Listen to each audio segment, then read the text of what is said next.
ఇంకా గొడవలు అలాగే ఉండిపోయాయి. రంగా గ్రూపు, నెహ్రూ గ్రూప్ అనేటువంటి రెండు ఉండేటివి అక్కట్లో. అంటే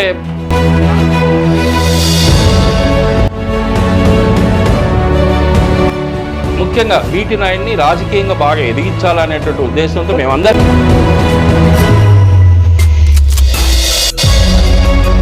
మన ఎమ్మినూరు చెన్నకేశ్వరరెడ్డి గారు అప్పుడు వారు ఎమ్మెల్యేగా ఉన్నారు.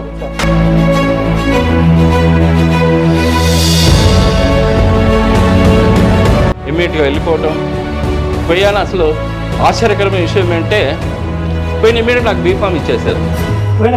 పోయిన వెంటనే బీఫామ్ అనౌన్స్ చేసేసారు, బీఫామ్ ఇచ్చేసారు. అంటే పట్టుబట్టారు టికెట్ వద్దు అంటే నాకు రాత్రి 9:30, 10కి అట్లా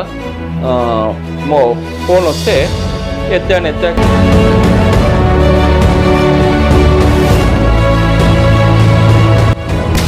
ఇస్తా ఉన్నా, కాకపోతే వేరే టికెట్ ఇచ్చుకుంటాం అనేసి అది జరిగింది వాస్తవమే. అంటే ఆ రోజు సాయి ప్రసాద్ రెడ్డి గారు రాకపోతే నన్ను అనౌన్స్ చేయాలనేటువంటి ఉద్దేశంతో బాబు వస్తే జాబ్ అని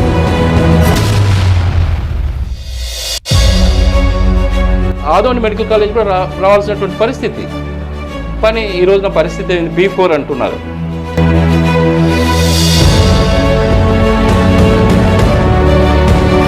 కూడా మెడికల్ కాలేజ్ అభివృద్ధి చేయలేదనేసి బైపాస్ కోసం తను ఎన్నిసార్లు మరి ఈ రోజున ఇప్పుడు ఉన్నటువంటి కూటమి ప్రభుత్వం ఈ రోజు వరకు వాళ్ళ పోస్టులు కూడా తెచ్చుకోలేని పరిస్థితి.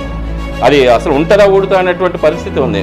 ఇప్పుడు వీరు చేయాల్సిన పని ఏమంటే 19 వరకు తెలుగుదేశం పార్టీ మరి వాళ్ళు ఎందుకు చేయలేదు, మరి వారెందుకు డిగ్రీ కాలేజ్ తీసుకురాలేదు, మరి 2019 నుంచి 24లో ఈరోజు సాయి ప్రసాద్ రెడ్డి ఎందుకు తెచ్చారు అంటే సాయి ప్రసాద్ రెడ్డి అన్న విట్టా రమేష్ గారు కూర్చొని జెడ్పీ గెస్ట్ హౌస్లో అది ఆర్ఎన్పీ గెస్ట్ హౌస్లో కూర్చొని 2019లో సాల్వ్ చేశారు. మరి ఆ రోజున టిక్కారెడ్డి అని కొద్దిగా డిఫరెంట్గా థింక్ చేసి ఉంటే నాలాంటి వాడిని పెట్టింటే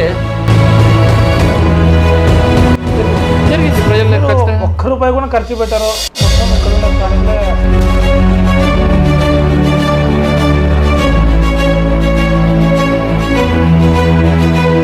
నేను వేరు కాదండి, పార్టీ వేరు అంతే. విజయనాయుడు గారు నేను కలిసి ఉండేవాళ్ళం.